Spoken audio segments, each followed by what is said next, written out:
Le doy la bienvenida. Hoy es 27 de mayo, lunes de la octava semana del tiempo ordinario. Celebramos hoy en Colombia la feria correspondiente a la liturgia del día o suplicamos la intercesión de San Agustín de Canterbury o Canterbury, obispo. San Agustín de Canterbury, también conocido como Agustín, el apóstol de los ingleses, es una figura central en la historia del cristianismo en Inglaterra. Su festividad se celebra el 27 de mayo recordando su papel fundamental en la evangelización de los anglosajones y en la consolidación de la Iglesia de las Islas Británicas. Poco se sabe de los primeros años de vida de Agustín. Se presume que nació en Italia, posiblemente en Roma, y se hizo monje benedictino en el monasterio de San Andrés de Roma, fundado por San Gregorio Magno. En el año 596, el Papa Gregorio Magno, con el objetivo de evangelizar a los anglosajones, envió a Agustín y a otros 40 monjes a Inglaterra. Agustín fue designado líder de esta misión. En el año 597, Agustín y sus compañeros desembarcaron en la isla de Thanet, en Kent. Fueron recibidos amistosamente por el rey Ethelberto de Kent, cuya esposa Berta ya era cristiana. Este encuentro facilitó la comisión de Agustín. El rey Ethelberto se convirtió al cristianismo y fue bautizado por Agustín, lo que marcó un punto de inflexión para la difusión del cristianismo en la región. Agustín estableció su sede en Canterbury y comenzó la construcción de la iglesia de San Pedro y San Pablo, ahora conocida como la Abadía de San Agustín.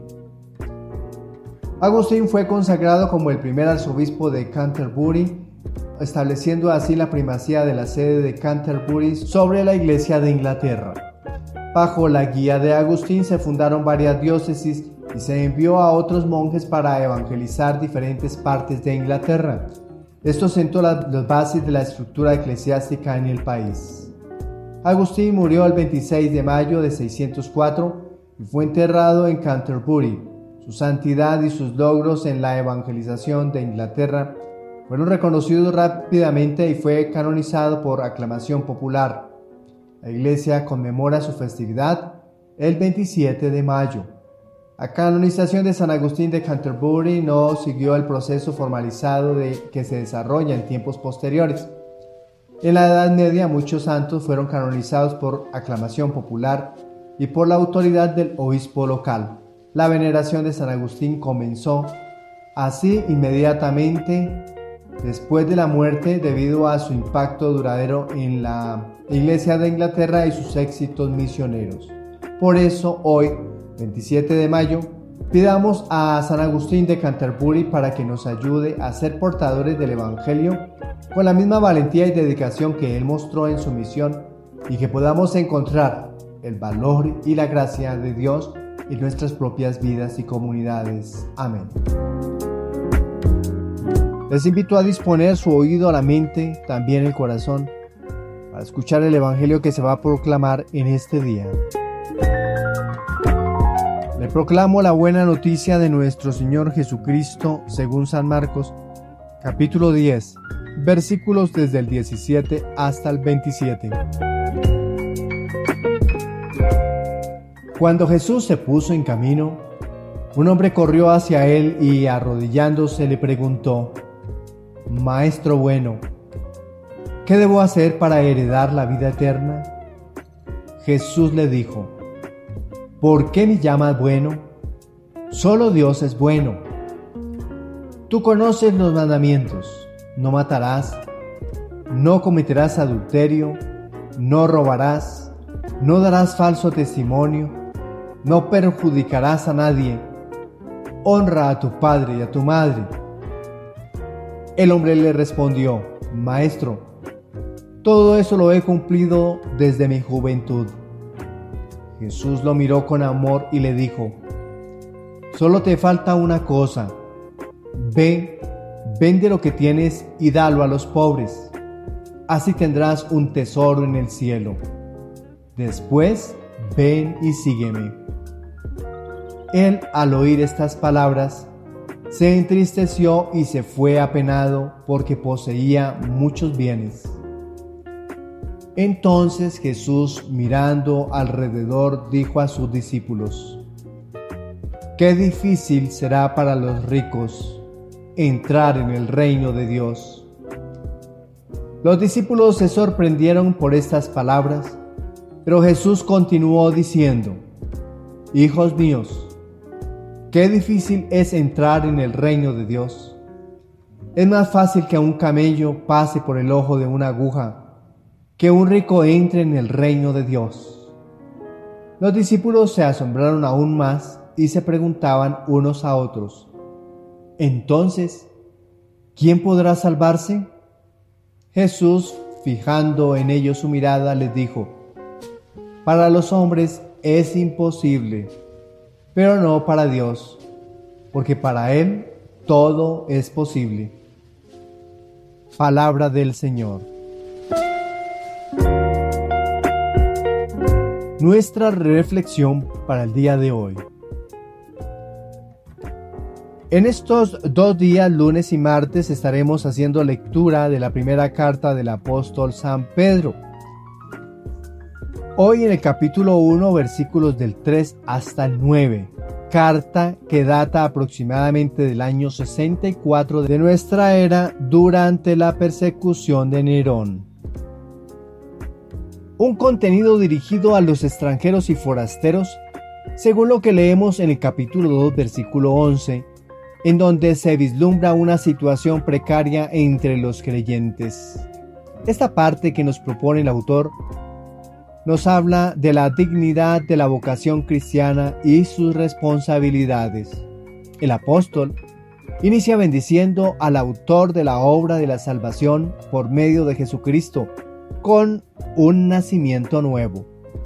El autor reconoce que Jesucristo es la manera en que Dios, el Padre del Antiguo Testamento, quiere revelarse a la humanidad. Las promesas hechas a Israel se ven cumplidas en la comunidad de los creyentes en el resucitado. En el Antiguo Testamento el cumplimiento se dio en la herencia de la tierra de Israel, según lo que nos narra el libro del Deuteronomio en el capítulo 15, versículo 4. En contraposición de la tierra, la herencia cristiana es incorruptible, que se reserva en los cielos para los creyentes. Todo se alcanza por medio de la fe, según el apóstol Pedro, en donde se debe confiar plenamente en Dios, que es fundamental para la salvación. La propuesta de Jesús provoca y promete alegría, el gozo del Espíritu de que se vean cumplidas las promesas y que lleguen a la plenitud en el fin de los tiempos. En estos tiempos hay persecución. Por tal razón, el apóstol pide vincular toda clase de sufrimiento a los sufrimientos de Cristo en la cruz. El autor habla con la seguridad y la sensatez por ser de los primeros que vio al Señor, y que sin embargo, a quien dirige la carta, aman al Señor sin haberlo visto, sino solo al haber conocido de labios de los testigos el testimonio que se ofrece de Cristo Jesús. Profundicemos un poco más en el tema. La primera carta de San Pedro, también conocida como Primera de Pedro, es uno de los textos del Nuevo Testamento atribuidos al apóstol Pedro. Se cree que fue escrita, ya lo dijimos, en la década de los 60, en el año 64 más exactamente. Probablemente desde Roma, referida simbólicamente como Babilonia, en la primera carta de Pedro en el capítulo 5, versículo 13. Este periodo fue marcado por la persecución de los cristianos bajo el emperador Nerón. La carta está dirigida a las comunidades cristianas en la región de Asia Menor, lo que es actualmente Turquía. Que que enfrentaban sufrimiento y persecución debido a su fe. Profundicemos en cada uno de los versículos que se nos ha proclamado en el día de hoy. El versículo 3. Pedro bendice a Dios por la nueva vida y esperanza que los creyentes tienen a través de la resurrección de Jesús. La esperanza viva contrasta con la desesperanza del mundo. Miremos el versículo 4. Allí la herencia prometida a los creyentes es eterna y está libre de corrupción, pureza y decadencia, reservada en el cielo. Mientras tanto, el versículo 5, los creyentes están protegidos por el poder de Dios, lo que asegura su salvación futura. En el versículo 6, Pedro reconoce el sufrimiento presente de los creyentes, pero subraya que es temporal y sirve para purificar su fe. En el versículo 7, las pruebas verifican la autenticidad de la fe de los creyentes, que es más preciosa que el oro y resultará en alabanza y gloria cuando Cristo se revele. Y terminamos con los versículos 8 y 9. Pedro allí elogia la fe y el amor de los creyentes por Jesús, a quien no han visto. Este amor y fe producen un gozo indescriptible y la meta de esta fe es la salvación de sus almas. En la actualidad, el pasaje que hemos proclamado en el día de hoy sigue siendo relevante para los cristianos que enfrentan desafíos y persecuciones. Ojo, la esperanza viva a través de la resurrección de Jesús proporciona consuelo y fortaleza. La idea de una herencia incorruptible ofrece una perspectiva eterna que puede ayudar a los creyentes a soportar las pruebas temporales. Santa Teresa de Lisieux, conocida por su obra Pequeño Camino de amor y confianza en Dios, reflejó la profunda fe y esperanza descritas en la carta. A pesar de no haber visto a Jesús en persona, su vida fue un testimonio de amor y gozo inefable, alcanzando la meta de su fe en la salvación. ¿Qué podemos concluir de la primera carta del apóstol Pedro que hemos leído en el día de hoy? Esta carta, este trozo que hemos leído, ofrece una rica teología de esperanza, sufrimiento y salvación. Nos invita a considerar nuestras pruebas como medios para purificar y autenticar nuestra fe. La promesa de una herencia eterna y la protección del poder de Dios nos animan a perseverar en nuestra fe, confiando en la presencia y amor constante de Cristo. Ante la propuesta que nos ha hecho el Espíritu Santo en nuestra primera lectura, le respondemos con el Salmo 110. El Salmo 110, titulado La grandeza de las obras de Dios y su fidelidad eterna, es un himno de alabanza que celebra la fidelidad y las maravillosas obras de Dios. Es un salmo alfabético, donde cada línea comienza con una letra sucesiva del alfabeto hebreo y está diseñado para facilitar la memorización y la meditación sobre la grandeza de Dios. Profundicemos en cada uno de los versículos que conforman este salmo y vamos a acompañarlos con esta frase antífona. El Señor se acuerda eternamente de su alianza. Versículos 1 y 2. Aleluya. Doy gracias a Yahvé con todo el corazón, con el consejo de los rectos en la asamblea. Grandes son las obras de Yahvé, ponderadas por los que en ellas se complacen. Estos versículos destacan la alabanza sincera y completa que se debe a Yahvé. El autor sagrado comienza con un aleluya que expresa júbilo y gratitud. Las obras de Dios son grandes y profundas, y aquellos que las estudian y las contemplan encuentran deleite en ellas. Versículos del 5 hasta el 6. Da alimento a los que le temen, se acuerda para siempre de su alianza, hace ver a su pueblo la fuerza de sus obras, dándole la heredad de las naciones. Dios provee sustento a quienes le temen y mantiene su alianza eternamente. Estos versículos subrayan la provisión constante y la fidelidad de Dios, que no solo da alimento sino también herencia, manifestando su poder y su compromiso con su pueblo. Versículos del 9 al 10c. Envió la redención a su pueblo, confirmó su alianza para siempre. Su nombre es sagrado y temible, su alabanza dura por siempre. Dios envió la redención a su pueblo y confirmó su alianza eternamente. El nombre de Dios es santo y digno de reverencia. La alabanza a Dios es perpetua, reflejando su carácter eterno y sus actos redentores. El Salmo 110 probablemente fue compuesto para ser recitado en el culto comunitario. Es un salmo didáctico, ya lo dijimos, y litúrgico que instruye a los fieles sobre la grandeza y fidelidad de Dios, alentándolos a confiar en Él y a alabarle continuamente. La estructura alfabética sugiere que fue diseñado para facilitar la memorización y la meditación, ayudando a los creyentes a internalizar sus enseñanzas. En el contexto contemporáneo, el Salmo 110 hoy nos invita a recordar y celebrar las obras de Dios en nuestra vida y en la historia. Nos llama a una alabanza sincera y profunda, reconociendo la fidelidad de Dios que se extiende a través de todas las generaciones. Este salmo también nos desafía a vivir con gratitud y confianza, sabiendo que Dios es fiel a su palabra y sus promesas. San Agustín en sus escritos a menudo reflexionaba sobre la grandeza de las obras de Dios y su fidelidad. Para él, este salmo era una invitación a meditar sobre las maravillas de la creación y la redención y a vivir una vida de alabanza y agradecimiento continuo.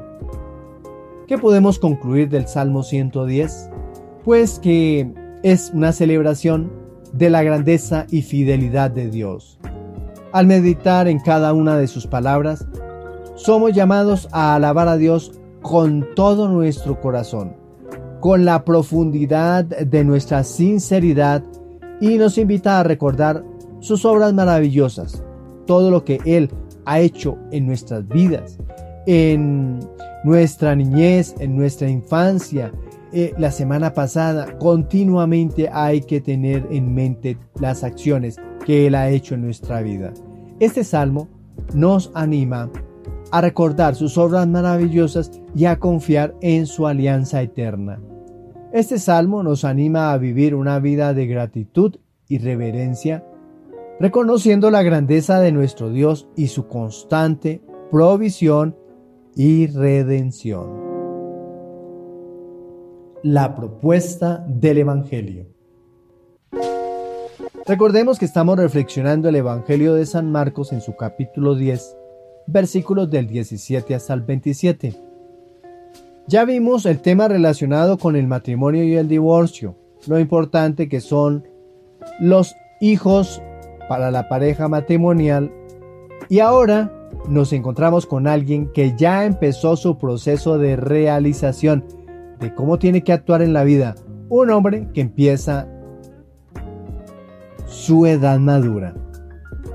Va en el camino Jesús. Alguno vino corriendo a su encuentro. Para otros evangelistas era un muchacho. San Marcos no lo afirma, pero sí va corriendo, y según lo que dice el versículo 20, debe estar en sus 30 años de edad. Este se arrodilla delante de él y le pregunta: Maestro bueno, ¿qué he de hacer para tener en herencia la vida eterna? Ya acá nos hablan de heredar la vida eterna como partícipe de la familia de Dios que hereda y debe entrar a participar de las gracias del bautismo que nos hace herederos del cielo. Esta conversación que yo estoy llevando es de los capítulos anteriores que nosotros hemos leído y hemos reflexionado al respecto, como una secuencia de lo que llevamos. El autor sagrado quiere mostrar que el hombre reconoce que Jesús es Dios por la afirmación Maestro bueno. Pues luego responde Jesús: nadie es bueno, sino solo Dios. Y viene su respuesta: para ganar en herencia la vida eterna se debe, oído para usted también que me está escuchando, primero, cumplir los mandamientos. Cumplir los mandamientos. ¿Cuáles? Aquellos que tienen que ver con el amor al prójimo, es decir, el quinto, el sexto, el séptimo, el octavo, el décimo y por supuesto el cuarto. Son 6 mandamientos que podríamos encontrar nosotros en el libro del Éxodo, en el capítulo 20, versículos del 12 al 17. Si ustedes quieren ir allá a reflexionarlos y a profundizarlos y a conocerlos en el orden de verdad. El mandamiento 10: no estafes, no defraudes o no seas injusto, encerraría como no quitar la propiedad del vecino con fraude. Concluimos entonces: debes amar al prójimo evitando a toda costa hacerle daño a otro para querer heredar la vida eterna. La respuesta del hombre fue lo que nosotros encontramos en el versículo 20 del Evangelio que hemos proclamado. Él entonces, dice el texto, le dijo: Maestro, todo eso lo he guardado desde mi juventud. Bueno, al menos ya puede heredar la vida eterna, que suman los mandamientos un número de 6, que es imperfecto. Esto quiere decir que falta algo, porque el número perfecto es 7. Jesús se queda mirándolo con amor y le dice lo que encontramos en el versículo 21. Una cosa te falta. Anda, cuanto tienes, véndelo y dáselo a los pobres, y tendrás un tesoro en el cielo. Punto 2. Jesús le hace entrever que le falta comprender en quién debe poner su confianza. Pues le dice, para llegar a la plenitud del amor al prójimo, le falta compartir sus alegrías con ellos. Tú eres feliz por tus riquezas. ¿Por qué no compartir parte de tus gozos, parte de tus alegrías con ellos? Participa con las obras de misericordia, es decir, no solo evita hacer el mal al prójimo, que lo vimos en el punto 1, sino ahora ayúdalo con todo lo que tienes, con lo que te da seguridad. Procura darle seguridad a otros que no la tienen. Y sigue el versículo 22. Pero él, abatido, dice el texto, por esas palabras, se marchó entristecido porque tenía muchos bienes. Aquí entra a funcionar algo bien importante, un vicio, la avaricia. La avaricia lo estaría envolviendo, que no fue capaz de desprenderse para compartir sus alegrías con los menos desprotegidos, los pobres, un necesitado, alguien que le urge eso que tú puedes compartir. Incluso muchos de nosotros tenemos cosas que nos sobran, pero nos da tirria, nos da tristeza compartir lo que tenemos. Pero eso le pasa al materialista, a quien ha puesto su confianza en sus riquezas. Para él solo tiene valor aquello que puede tocar, aquello que puede palpar, y no tiene la capacidad de darle valor a algo que no puede ver ni tocar. Ojo, un tesoro en el cielo. Porque esa fue la oferta. Ya puede heredar. Pero ahora, para que tengas un tesoro en el cielo, debes compartir lo material con los que no tienen. Y él se fue triste, dice el texto bíblico. porque no ha vivido la experiencia de dar, es egoísta, es envidioso, es mezquino, que es lo que produce alegría. Porque no ha vivido la experiencia de dar, que es lo que produce alegría. Nos lo recuerda el libro de los Hechos Apostólicos en su capítulo 20, versículo 35. En todo os he enseñado que es así, trabajando como se debe socorrer a los débiles, y que hay que tener presentes las palabras del Señor Jesús, que dijo: mayor felicidad hay en dar que en recibir. Una sentencia que no guarda ninguno de los evangelistas, desafortunadamente, pero está implícita en los 4 escritos evangélicos. Si compartiera este muchacho, este hombre, tuviera en herencia la vida eterna, un tesoro en el cielo, de las cosas que ha compartido con sus hermanos los pobres en la tierra, pero le falta más. Si compartiera, tuviera en herencia la vida eterna, un tesoro en el cielo, de las cosas que ha compartido con sus hermanos los pobres en la tierra. Pero falta más. Le dice Jesús: luego, ven y sígueme. Se debe hacer y ser discípulo de Jesús. Debe trabajar en su viña para conquistar más almas para el reino. Por lo que vemos, el cielo no se gana tan fácilmente. No es ir a misa los domingos solamente para esa participación. Para esta participación se debe esmerar en algo más, porque ocurre que en nuestra doctrina no me salvo yo solo. Tú debes convertirte en salvador de otros. Debes hacer partícipe a la comunidad de los hermanos del reino. Pero dice el versículo 22, que abatido se marchó triste, abandonando la ruta de la verdadera felicidad. Jesús le explica a sus discípulos: qué difícil es que los que tienen riquezas entren en el reino de Dios. No porque las riquezas impidan entrar al reino, sino porque los ricos ponen su seguridad, su confianza en las riquezas, y estas dan opción del reino si se comparten con los pobres, porque hay que construir un camino de salvación con las riquezas que Dios nos da, con las riquezas que todos hemos trabajado. Cuando tú trabajas con esfuerzo y consigues y compartes ese esfuerzo de trabajo, es cuando se siente alegría. Cuando tú eres un pobre miserable y que te ganas una herencia, te la dieron y ahora la tienes, antes no la tenías, ahora la tienes, no, difícilmente puedes compartir, porque si antes no tenías y ahora tienes, de pronto crees que vas a perder lo que has conseguido. Difícilmente puedes compartir. Continuamos. Agrega Jesús con corazón de padre: hijos, qué difícil es entrar en el reino de Dios.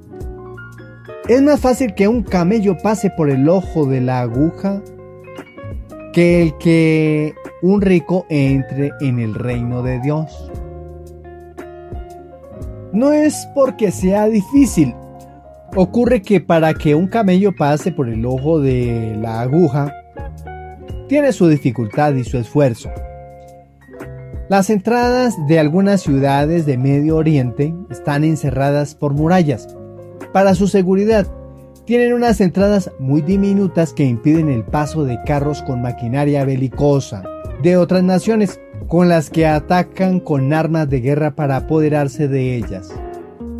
Un mercader que viene de otra ciudad y va para la plaza de mercado, debe, al llegar a la puerta, hacer arrodillar al camello que se encuentra cargado de la mercancía, descargar el cargamento, hacer pasar el camello arrastrado o en cuclillas hasta pasar la puerta dentro de la ciudad.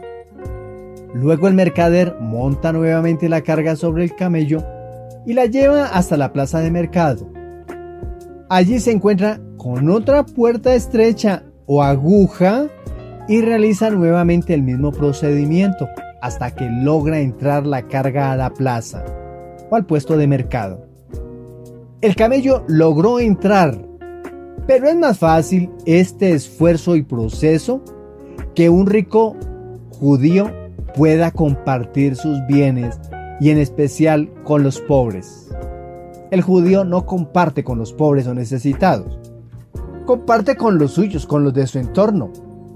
Especialmente los judíos que se visten de negro, que ustedes les ven esos cachumbitos que le cuelgan de las orejas, esos largos mechones, esos flecos que le cuelgan de sus patillas, es lo que ellos llaman el peot, que es la práctica de dejar crecer este cabello en una de sus 613 normas de los mandamientos de la Torá.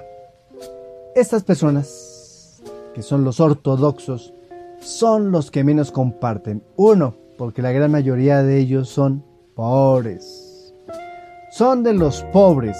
Bueno, no vamos a hablar ahorita, no vamos a profundizar ahorita en su diario vivir, pero más bien continuamos. Un judío no comparte con los pobres o necesitados. Ellos son pobres.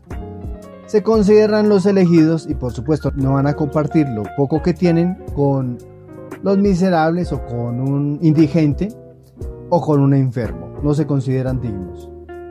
Los judíos tenían la convicción de que su prosperidad, los que tenían, venía de Dios porque eran buenas personas y con eso tenían suficiente.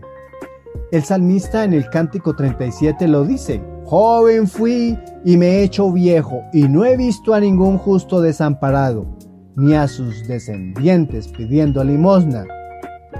Y si los discípulos no entendieron lo que les dijo Jesús, la cuestión termina diciendo: qué difícil les es entrar en el reino de Dios a los que confían en el dinero. Los ricos atesoran para este mundo, trabajan y se esmeran para invertir en este lugar, en la tierra donde están pisando, pero no construyen para el reino. Por eso no les alcanzan sus obras para conseguirse los tickets al reino. Y Jesús termina el discurso diciendo, versículo 27, Jesús, mirándolos fijamente, dice: para los hombres, imposible, pero no para Dios, porque todo es posible para Dios. La salvación es un don, es un regalo de Dios, es gratuito. Pero Él ve las acciones buenas de los hombres. ¿Para qué llevarse al cielo seres egoístas, ególatras? Ellos siguen en este mundo esperando aprender para qué sirven las riquezas. El que confía en sí mismo y en su riqueza nunca puede estar seguro de salvarse. El que confía en el amor redentor de Dios puede entrar gratis en la salvación.